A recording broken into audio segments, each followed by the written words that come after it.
Hello again, Chris Lee and Jay Greeson here to preview Texas's first home game of the season.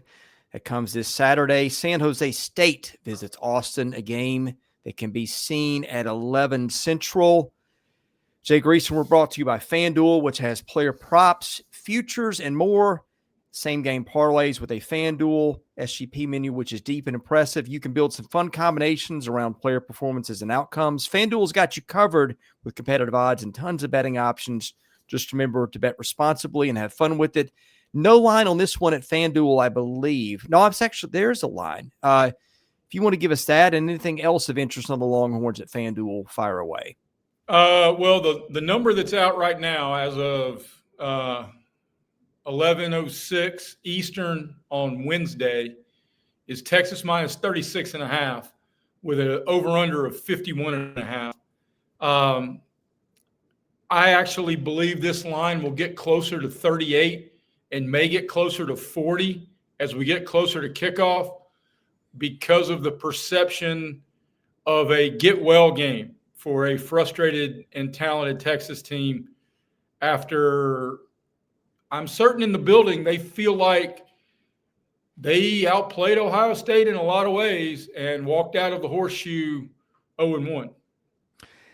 I go back and look at that game, and look, I think Arch Manning's performance just swallowed the whole conversation around that game. The memes on Twitter, all that stuff that people do. You know, number one, I don't think he'll ever play that poorly again. I just don't think Arch Manning got to be built up the way Arch Manning got to be built up without a lot of good reason. And we've seen him play well in games. That was a tough spot for all the reasons people know. Number two, you go back and look at the stats. You lose 17-10. You've got a 16-11 edge in first downs. You outgain Ohio State 336-203 in its building. The big stat, 1 of 5 on fourth downs, couldn't convert. Some of that's on the offensive line, which was a concern. But I think as you go back and redo this game in your head, I think, was it SP Plus, I think, said, based on the box score, Ohio State had about a 17% chance of winning the game. Now, again, if you watched it, it flowed a little differently. Some of those numbers got piled up at last. But, like, I think if you're Texas, you're like, that almost felt like a worst-case scenario. You still dominated the box score and almost won. Well, in a 14-7 game like that, and you go 1 of 5 on fourth down, and 2 of those are deep in Ohio State's red zone, I mean, I think they were the right call to go for it, especially on the one that's inside the 2. But the complexion of that game, if Arch only needs a field goal at the end, changes greatly. And look, I don't know if it's worst case scenario. I will say that I don't think Arch is going to play because he's not going to have to play his defense. So I think he just saw the best defense he's going to see all season, and that includes Georgia, because Ohio State is loaded, unbelievably fast in everywhere they get to on the field. Look, you started this, and I think it was 100% accurate, that Arch Manning's performance has been the overwhelming shadow on every aspect of this game. But that was going to be the truth either way, because this has been the summer of Arch Manning hype. So now there are people waiting to pounce on, told you he didn't play tough competition in high school. Look, I think Arch is going to be fine. I think Texas is still a playoff team. We had other disappointing performances around the league that I don't think that's the case. But either way, because the narrative, there were so many people dying to blow Arch Manning up as, what did Feinbaugh call him? The best quarterback in college since Tebow? That now they're looking for tangential narratives to say, well, Matt Patricia called a Patriots-like defense game. How'd that work out for Bill Belichick on Monday night? They turned the TCU quarterback into the second coming of Drew Brees. Yeah. Speaking of other games, Alabama's egg in Tallahassee probably took some of the spotlight off Texas, which is probably not bad for the Longhorns. But hey, reboot in week 2. San Jose State, let's talk about the Spartans for just a minute. And by the way, thank you for the correction on the final score. That was 14-7 Ohio State. Phil Steele's pick to win, or actually finished second in the Mountain West. San Jose State lost its opener to Central Michigan. I think that was a bit of an upset. 16-14. Some good numbers there. Walker Eggett, their quarterback, threw for 308 on 45 tries, but 2 picks. That was probably the difference in the game. They had a little 5'9", 174-pound receiver that I would presume operates out of the slot. And I think his name, I'm going to give it a go here. Danny Scudero, Scudero, caught 9 for $189 and a score last week. And the problem for San Jose State, it gave up 236 rushing yards, including 2 backs that went over 100. Yeah, Texas's defensive line just dominated the game last week, I think, with Ohio State. And its front seven may be the best in college football. I think that'll be the challenge for San Jose State is running on these guys, because I don't know that a lot of teams are going to have success doing that. Well, just looking at the box score, because with all the great college football that was on Saturday, I did not give the Chippewas and the Spartans a whole lot of my time. I'll just be honest with that in our scouting up front.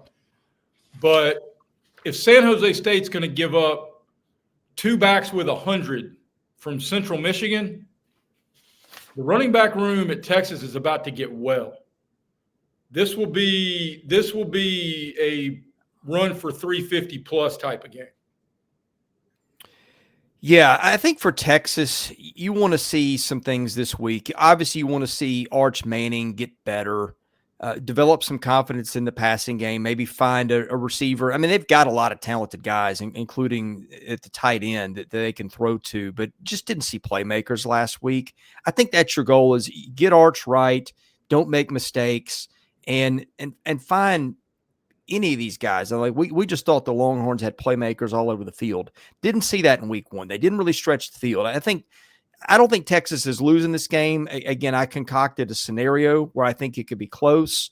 Although, again, I think Texas's front seven, spoiler alert, probably refutes that. But that's what I'll be watching for Texas.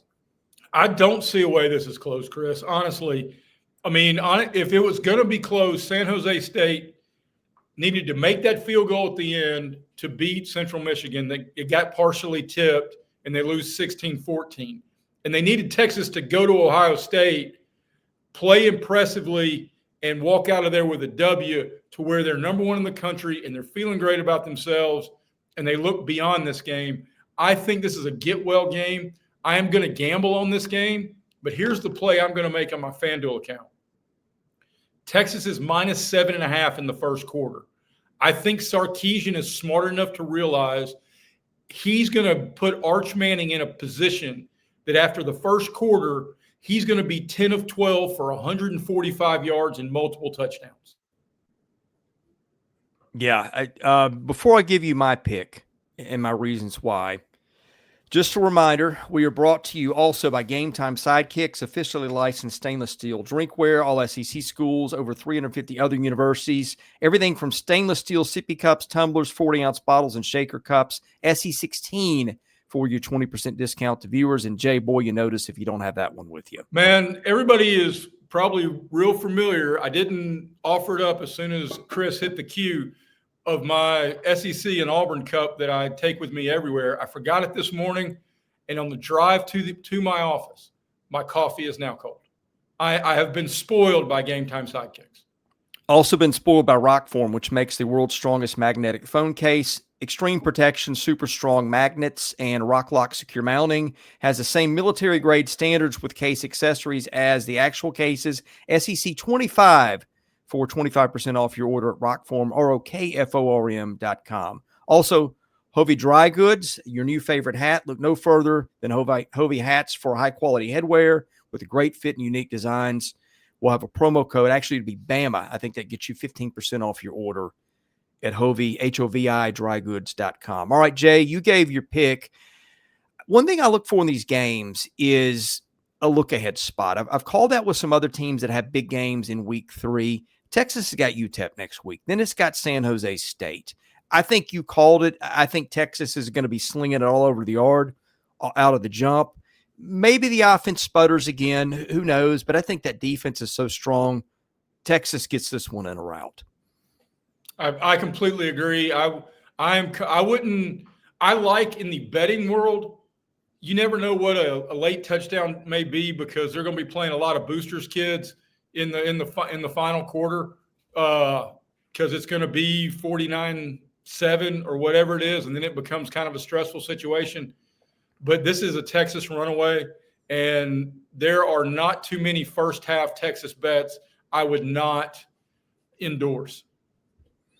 We've got you covered in football, baseball, basketball here at Southeastern 16. Subscribe if you haven't. We'll have a reaction to this one probably coming, I don't know, around 2:30ish on Saturday, potentially. Check back with us on the time. But if you subscribe and enable your notification, you know exactly when we'll be going. So anyway, for Jay Greeson, I'm Chris Lee. You've been watching our Texas San Jose State preview at Southeastern 16. Thank you for watching. God bless you. We'll see you again soon.